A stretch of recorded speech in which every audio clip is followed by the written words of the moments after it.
Buen día. Iniciamos los ejercicios de esta unidad.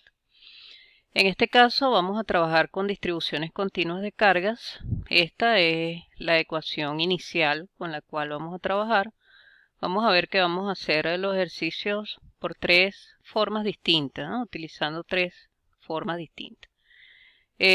Aparte de esta ecuación principal, pues vamos a utilizar el concepto de densidad de carga, que dependiendo del tipo de carga que tengamos, utilizamos las ecuaciones correspondientes. Esto es un cuerpo lineal, este es para un cuerpo superficial y esto para un cuerpo volumétrico. Vemos que tenemos tanto ecuaciones a nivel de diferenciales como sin diferenciales. Estas las utilizamos primero y una vez que saquemos las integrales, entonces utilizamos estas. Una manera de resolver estos primeros ejercicios que vamos a hacer es seleccionar la ecuación inicial, luego elegir y dibujar el diferencial de carga que vamos a utilizar para poder establecer la integral. Hay que estudiar la simetría porque muchas veces se minimizan los cálculos que vamos a hacer. Despejamos de la ecuación de densidad el diferencial de carga, buscamos desde la parte geométrica de la figura que tengamos el valor de R y bueno, con ello establecemos la ecuación y calculamos el campo eléctrico. Vamos a ver el primer ejemplo.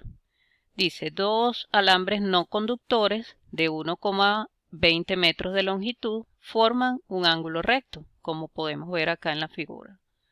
Un segmento tiene más 2,5 microcoulomb de carga distribuida de modo uniforme a lo largo de su longitud, mientras que el otro segmento tiene menos 2,5 microcoulomb de carga distribuida de modo uniforme a lo largo de su longitud, como se ilustra en la figura. Nos piden, encuentre la magnitud y dirección del campo eléctrico que producen estos alambres en el punto P. Este es el punto P, tenemos dos alambres. Este punto P está a 60 centímetros de cada alambre. ¿Bien? En la parte B nos dicen, si un electrón se libera en P, ¿cuáles son la magnitud y la dirección de la fuerza neta que ejercen estos alambres sobre él? Vamos a ver. Este es mi alambre, aquí coloqué los datos que nos están dando, la carga del alambre horizontal es positiva, la del vertical es negativa y nos piden el campo eléctrico en el punto P y la fuerza eléctrica que se ejerce sobre el electrón en el punto P, ¿no? Que es liberado en el punto P. Entonces, también nos dicen que tenemos, los alambres están a 0,6 metros del punto P. ¿Qué ocurre en este caso? Como nosotros tenemos dos cuerpos cargados, nosotros debemos hacer una sumatoria vectorial para poder hallar el campo eléctrico en el punto P. Entonces, tenemos esto presente de que al final debemos hallar estos campos y después hacer una suma vectorial. Y esta es nuestra ecuación inicial, es decir, vamos a establecer un diferencial de carga. Vamos a ver a qué distancia del punto P está este diferencial de carga. Esta R es la distancia entre el diferencial de carga y el punto donde quiero el campo eléctrico, el punto P. Ok, vamos a establecer entonces el diferencial de carga. Bien, aquí está la ecuación que vamos a utilizar. Aquí está lo que queremos buscar para obtener el campo eléctrico. Coloco un diferencial de carga. Este diferencial de carga lo podemos colocar en cualquier parte del cuerpo. Yo recomiendo que no sea en los extremos ni en el centro, porque después para buscar la parte geométrica, para buscar la ecuación de R, nos podemos confundir. Entonces, en cualquier sitio, pero que no sea en los extremos ni en el centro para no errar y creer que algo es constante y a lo mejor es variable. Entonces, colocamos un diferencial de carga. Eso es una carga puntual. Y después vamos a unir este diferencial de carga con el punto P. Eso es R, lo que representa R en nuestra ecuación. Entonces ya tenemos estas dos partes. Ahora, Este diferencial de carga es positivo porque la carga está cargada positivamente. Y recordamos que en el punto, en el punto donde quiero el campo eléctrico se coloca una carga de prueba, que nosotros la definimos como positiva. Entonces, cargas positivas se repelen. Eso quiere decir que el campo eléctrico va alejándose del diferencial de carga. Como este campo eléctrico está inclinado, pues nosotros debemos descomponerlo. Él tendrá una componente en X y una componente en Y. Ahora, es importante hacer la simetría. ¿Qué significa estudiar la simetría? Bueno, colocar un diferencial de carga que esté simétricamente opuesto a este. ¿Qué significa eso? Que si yo trazara una línea por acá, en el centro del alambre, hacia allá tengo una distancia desde ese centro hasta el diferencial de carga que sea la misma distancia hacia el otro diferencial de carga que estoy colocando. Entonces, eso es simétricamente opuesto, opuesto por esta línea. Entonces, colocamos el diferencial de carga, a eso le vamos a colocar también su línea R, uniendo el diferencial de carga con el punto P. Y fíjense que obviamente esas distancias son iguales porque si no son iguales no son simétricamente opuestos. Como esto es positivo y aquí está la carga de prueba que es positiva, eso también va a generar un campo eléctrico que va alejándose de la carga, ¿no?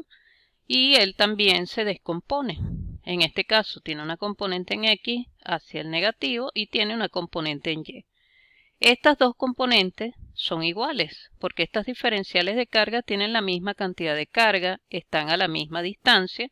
Por lo tanto, si vemos la ecuación, si tiene la misma diferencial de carga, tiene la misma distancia, el diferencial de campo es el mismo.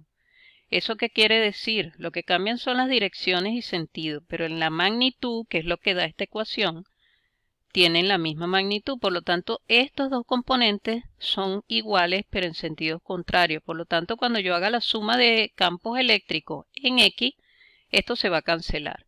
Entonces, esto se cancela y solamente nos va a quedar la componente en Y. Quiere decir que este alambre horizontal va a generar un campo eléctrico que va hacia el negativo de las Y. Vamos a completar aquí este triángulo que se va a formar que nos va a permitir conseguir la R. Entonces esta distancia la conocemos, es esta, 0,6 metros.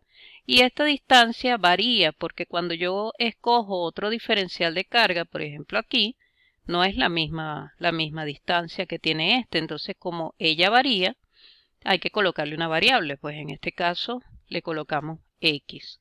Entonces, esta es la ecuación adaptada al ejercicio, ¿no? Fíjense que es lo mismo, miren, 1 sobre 4 pi epsilon sub 0, dq sobre r cuadrado, y está multiplicado por el seno de alfa porque la componente que queda es esta. Entonces, si esto es alfa, imagínense que esto está aquí, un triángulo rectángulo, ¿no? Es lo mismo, este cateto sería esta misma longitud. Entonces, este cateto es el cateto opuesto de alfa, por lo tanto le corresponde seno de alfa, que es lo que dice aquí. ¿Bien?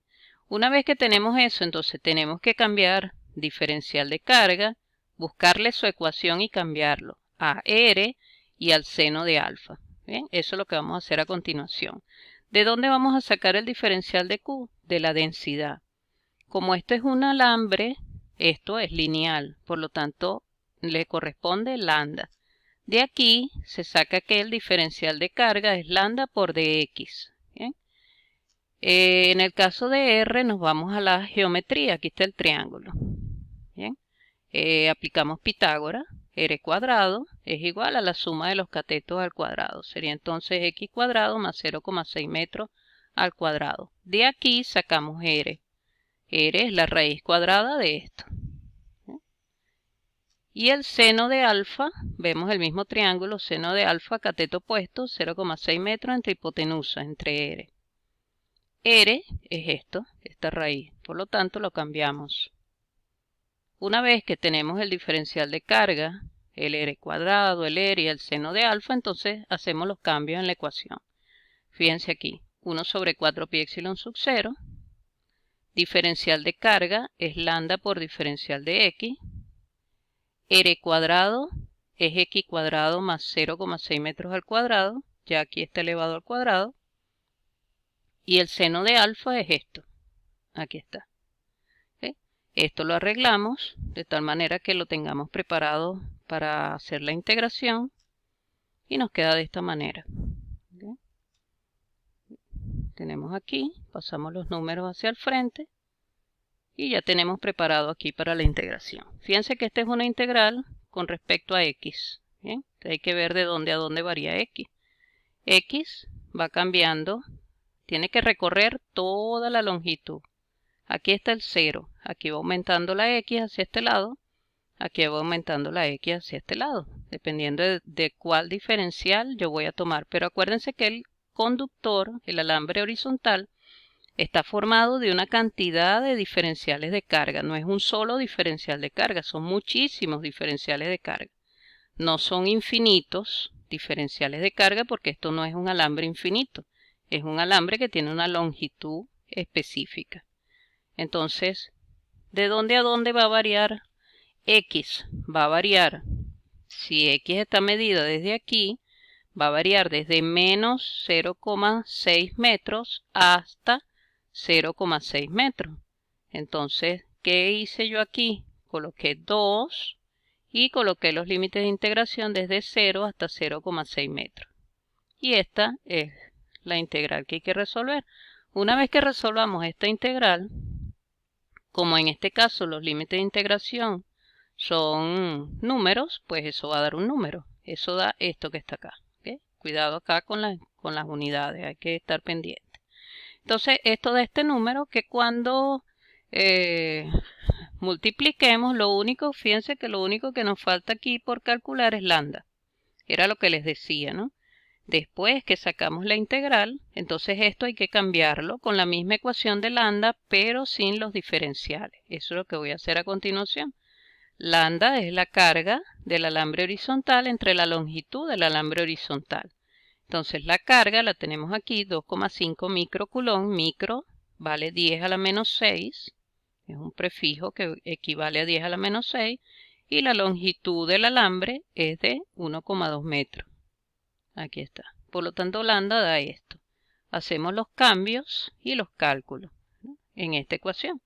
De 0,6 colocamos el valor de lambda que nos acaba de dar por 2 entre 4pi epsilon sub 0. Este es el valor de epsilon sub 0. Lo vimos en la unidad donde vimos ley de Coulomb por este valor que está aquí. Y eso nos da esto. Ahora, acuérdense que esa ecuación nos va a dar la magnitud de ese vector. Nosotros sabemos que ese vector va hacia abajo en el eje Y. Por lo tanto, cuando lo escribimos, le colocamos su signo. El negativo me dice que va hacia abajo. Esta es la magnitud que acabamos de conseguir. Y el J me dice que va en el eje Y. O sea, va hacia abajo en el eje Y.